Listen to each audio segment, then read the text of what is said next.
de ese paréntesis señala un regreso a su tren de pensamiento original al repetir la frase por esta causa. En los versículos 14 al 21 presenta su informe de oración interrumpido. Pero interesante, él está hablando de que por causa de los gentiles él está preso. Sin embargo, se desvía y regresa y dice: por esta causa doblo mis rodillas ante el Padre, para que esté conforme a sus riquezas y gloria, el ser fortalecido con poder en el hombre interior por su espíritu. Pero, ¿por qué Pablo dice que es prisionero de Cristo Jesús? Pablo se identifica como prisionero y es su forma de sostener que si bien estaba bajo cautiverio romano, aparentemente estaba bajo la autoridad del Imperio Romano. A pesar de eso, él siente que Dios tenía un propósito más profundo que se estaba llevando a cabo en su vida. Él no es el prisionero de Roma, sino el prisionero de Cristo Jesús. Y cuando comparamos Efesios 3:1 con Efesios 4:1, vemos que Efesios 3:1 dice: por esta causa yo, Pablo, prisionero de Cristo Jesús, por vosotros los gentiles. Y acá en Efesios 4:1 dice: yo pues preso en el Señor, os ruego que andéis como es digno de la vocación con que fuisteis llamados. Hay algunos de los que nos escuchan que están privados de libertad y piensan que son prisioneros en ese país, están pagando por sus culpas, o tal vez inclusive están injustamente privados de libertad. Y conocí muchos de los que estaban en el pabellón 1 de la Joyita aquí en Panamá, que me contaron sus historias tristes de cómo sus familiares les habían hecho acusaciones falsas y los tenían privados de libertad con el único objetivo de quitarles sus pertenencias, sus terrenos, sus casas. Habían hecho acusaciones falsas para que esas personas que tenían un cierto recurso fuesen privados de libertad. Escuché historia tras historia. Lloré para que el Señor les aliviara su situación y que si de alguna manera nos pudiera usar para aliviar esa situación, que lo hiciera. Y fue con gusto que nosotros íbamos y llevábamos alimentos, llevábamos materiales para su aseo, los lentes, para que pudieran leer la palabra de Dios, tratando de aliviar su situación, porque como era su propia familia la que los había llevado a esa condición, pues no recibían visitas de su familia y carecían de muchas cosas. Así que puede ser que tú pienses que estés privado de libertad injustamente, pero al igual que el apóstol Pablo, puedes cambiar el enfoque de lo que te está sucediendo y darte cuenta de que hay un propósito divino más profundo que se está llevando a cabo en tu vida. Hay un propósito. Dios está permitiendo esta situación con un propósito divino. Probablemente ahora, al igual que los discípulos, no estás en la capacidad de comprender el propósito por la cual el Señor te tiene privado de libertad. Pero con el tiempo lo comprenderás. Nosotros podemos hablarte a ciencia cierta por las experiencias que nosotros vivimos. Y sabemos que Dios cumplió su propósito divino en nosotros. Es importante que día tras día, a pesar de las pruebas que se te van a presentar, nosotros conocemos las pruebas que se presentan cuando estás privado de libertad. Es un reto permanecer a flote cuando estás privado de libertad. Pero si Dios está permitiendo esta experiencia, Él te guiará, te llevará a puerto seguro. Y es importante que te mantengas con la vista puesta en Jesús. No te desenfoques.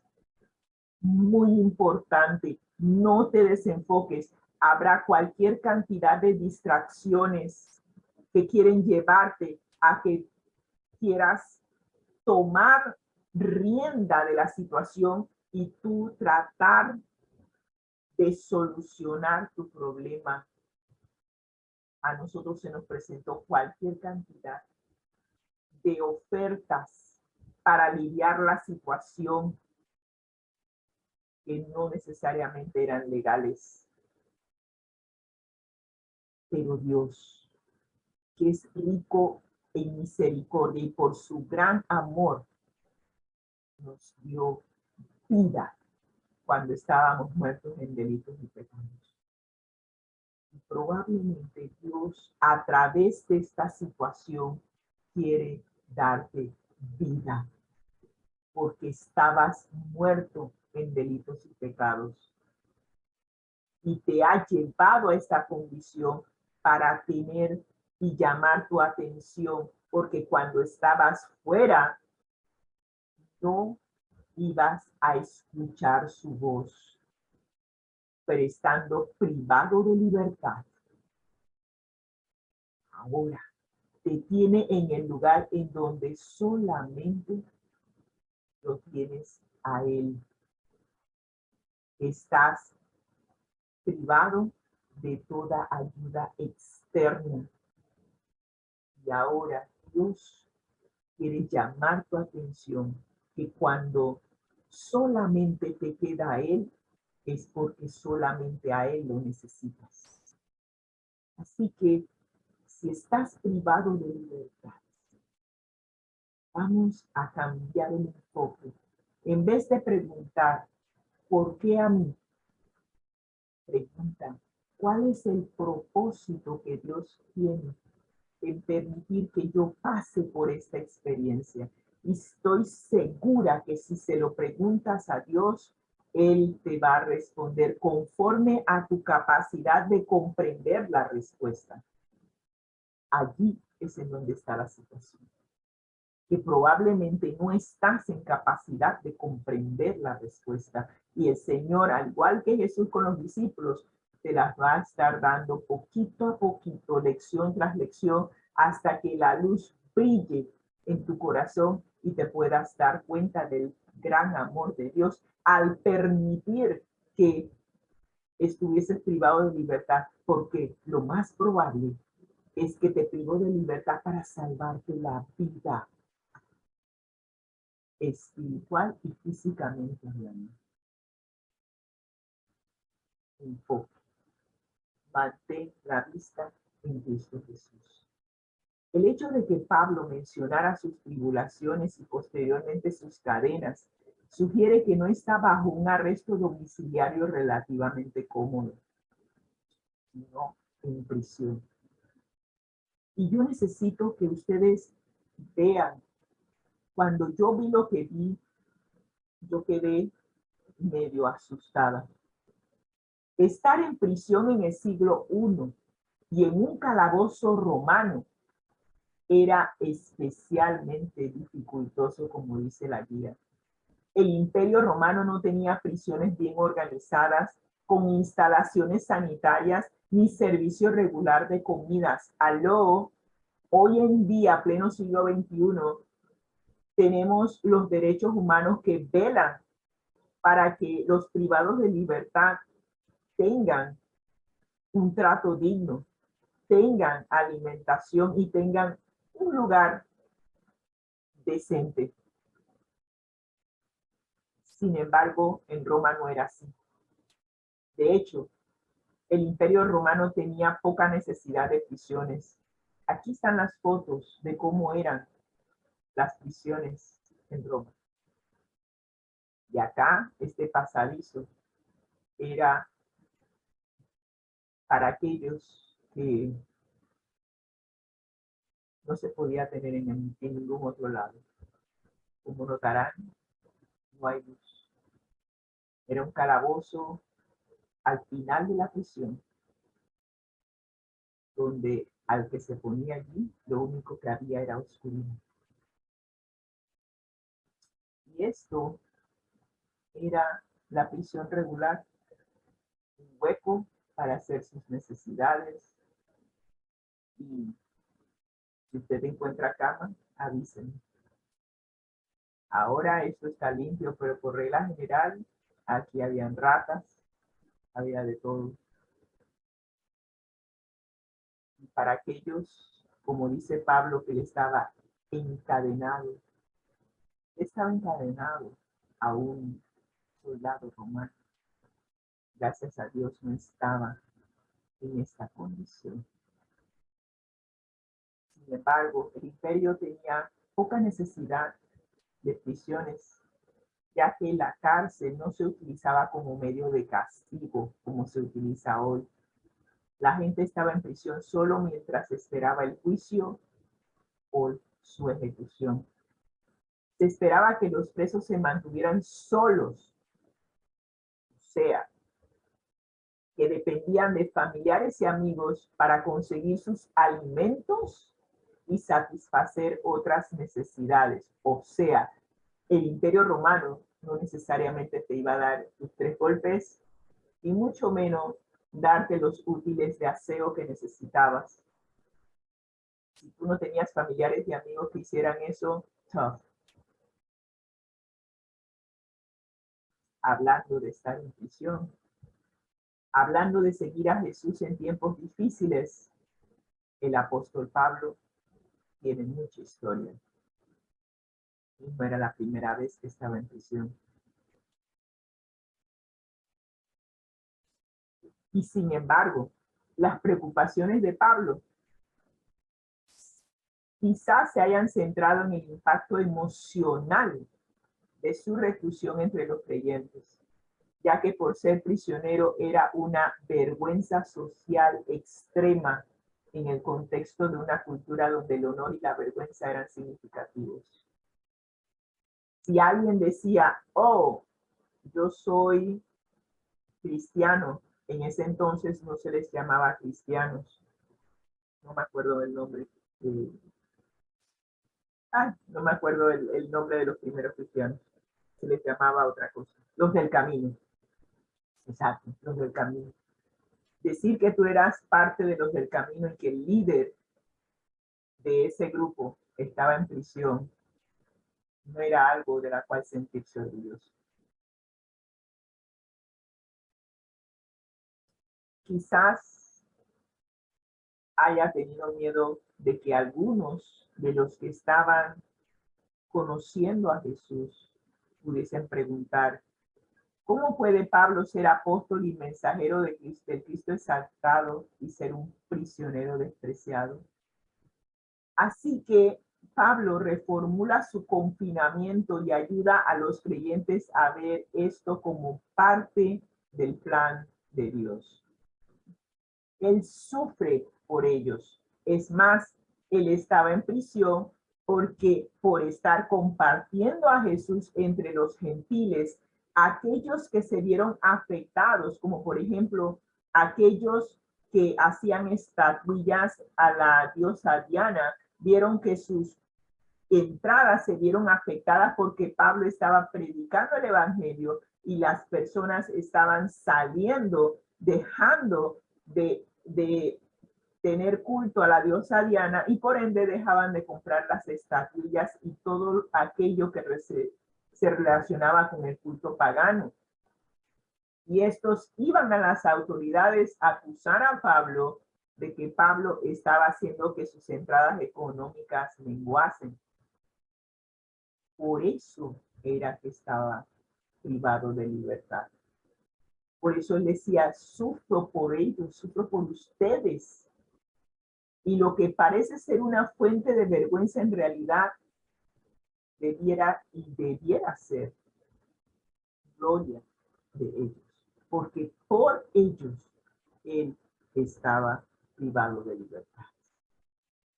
¿Y qué nos dice los escritos de la hermana White en cuanto a esto? Veamos lo que nos dice el Camino a Cristo, página 123 y página 124, lo siguiente. No es la voluntad de Dios que su pueblo esté abrumado por el peso de la congoja. Pero tampoco nos engaña. Jesús jamás nos dice, no temáis, no hay peligros en vuestro camino. Él sabe que hay pruebas y peligros y nos trata con franqueza. No se propone sacar al pueblo, a su pueblo escogido, no se propone a sacarnos a nosotros, sus hijos, de en medio de este mundo de pecado y maldad, pero nos ofrece un refugio que nunca falla. Su oración por sus discípulos, por nosotros, que ahora somos discípulos de Jesús, es: no ruego que los quites del mundo, sino que los guardes del mal. En el mundo, dice Jesús, tendréis aflicción, tendréis tribulación, pero confiad, tened buen ánimo, yo he vencido al mundo. Así que si Jesús venció al mundo, la victoria de nosotros sobre el mundo está garantizada. Qué importante el enfoque. Todo está en la mente. Y terminamos diciendo, en el sermón sobre el monte, o en el sermón del monte, Cristo enseñó a sus discípulos preciosas lecciones en cuanto a la necesidad de confiar en Dios. No importa la situación que estemos enfrentando, si has conocido a Dios a través de Jesús, confía en Él y Él hará. Estas lecciones tenían por fin alentar a los hijos de Dios a través de los siglos y han llegado a nuestra época llenas de instrucción y consuelo. El Señor quiere que todos sus hijos y sus hijas sean felices, llenos de paz y obedientes. El Señor nos ha dado esta promesa. Mi paz os doy. La leo acá. La paz los dejo, mi paz les doy. No se las doy a ustedes como el mundo la da. No se turbe vuestro corazón ni tenga miedo. Es importante que tú y yo podamos experimentar la paz en medio de la tormenta. Era el canto que me ayudaba a seguir adelante en medio de la aflicción, en medio de la prueba. Paz en la tormenta. Y nos sigue diciendo la última promesa que se comparte en el camino a Cristo. Estas cosas os he dicho para que quede mi gozo en vosotros y vuestro gozo se complete. Nos dice Juan 15:11, estas cosas os he hablado para que mi gozo esté en vosotros y vuestro gozo sea cumplido. Ojalá que tú y yo podamos aprender a seguir a Jesús en tiempos difíciles. Es el objetivo de esta guía de estudio. Y que si estamos en una situación difícil, mantengamos nuestro enfoque en cuál es el propósito que Dios tiene en permitir que pasemos por este fuego, que pasemos por este horno, que parece que está muy caliente, pero el Señor la calentó sabiendo hasta dónde podemos resistir y que al final nos dará la salida. Si estás pasando por el horno de fuego y piensas que ya no aguantas más, te invito a orar. Gracias, Señor, por esta lección. Gracias por mostrarnos que a pesar de las situaciones difíciles que muchos estamos enfrentando hoy, tú has prometido que estarás con nosotros todos los días hasta el fin del mundo. Has prometido y has orado por nosotros para que tengamos paz en medio de la aflicción, porque tú has vencido al mundo. La victoria también es nuestra. Somos más que vencedores en el nombre de aquel que nos ha dado la victoria. Que cada uno de nosotros pueda refugiarse en Cristo Jesús, sabiendo que Él es poderoso para hacer mucho más abundantemente de lo que pedimos o entendemos, y que si clamamos a Él, Él nos ayudará. Gracias, Señor, por cada una de estas promesas. Gracias por tu amor y tu misericordia con cada uno de nosotros. Lo agradecemos en el nombre de Cristo Jesús. Amén y amén. Que tengan un excelente y bendecido día. Amén. Amén, amén. Amigos, agradecemos a Dios y a mi querida esposa Rosita, y me quedo con mi libro favorito, El Camino a Cristo, invitándolos a que vean el video que hicimos ayer con respecto a las 3 naturalezas humanas que estamos predicando en la iglesia de Piedra Angular. Ayer subimos el video de la primera parte, El hombre natural. Por favor, búsquenlo. Está justamente antes de este video. Y espero que sea de gran agrado para ustedes. En el sermón sobre el monte de Cristo, sobre el monte, Cristo enseñó a sus discípulos preciosas lecciones en cuanto a la necesidad de confiar en Dios. Estas lecciones tenían por fin alentar a los hijos de Dios a través de los siglos, y han llegado a nuestra época llena de instrucciones y consuelo. El Señor quiere que todos sus hijos e hijas sean felices, llenos de paz y obedientes. El Señor dijo: mi paz os doy, no según da el mundo. Yo os la doy.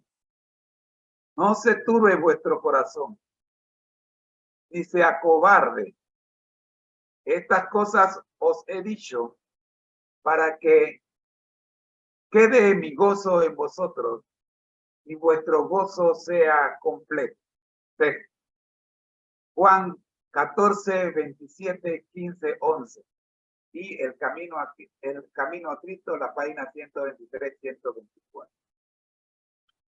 Amigos, estas cosas os he hablado para que mi gozo esté en vosotros y vuestro gozo sea que sea esta cita con la que cerremos nuestro estudio de esta mañana. Le pedimos disculpas por los inconvenientes que hemos tenido, pero la señal se nos fue en medio de la del segundo segmento, y hemos tenido que quedarnos con un solo bloque con todos los segmentos. Pero estén atentos que más tarde lo vamos a seccionar para que cada uno de ustedes tenga también la programación dividida en partes. El Señor les bendiga. No tengo más sino recordarles nuestro lema.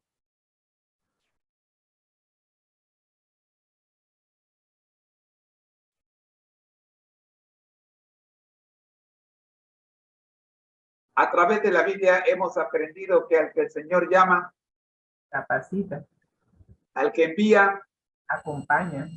siempre gozosos, conectados a Jesús a través de la Biblia. Todos juntos, Rumbo al cielo. rumbo al cielo. Amén. Amén, amén. Ha sido una programación del Ministerio Conéctate Jesús en la voz de sus hermanos Rosita y José Moreno. Les esperamos mañana con la ayuda de Dios. Les decimos, prepárate para el encuentro con nuestro Dios. Amós 4:12. Bendiciones.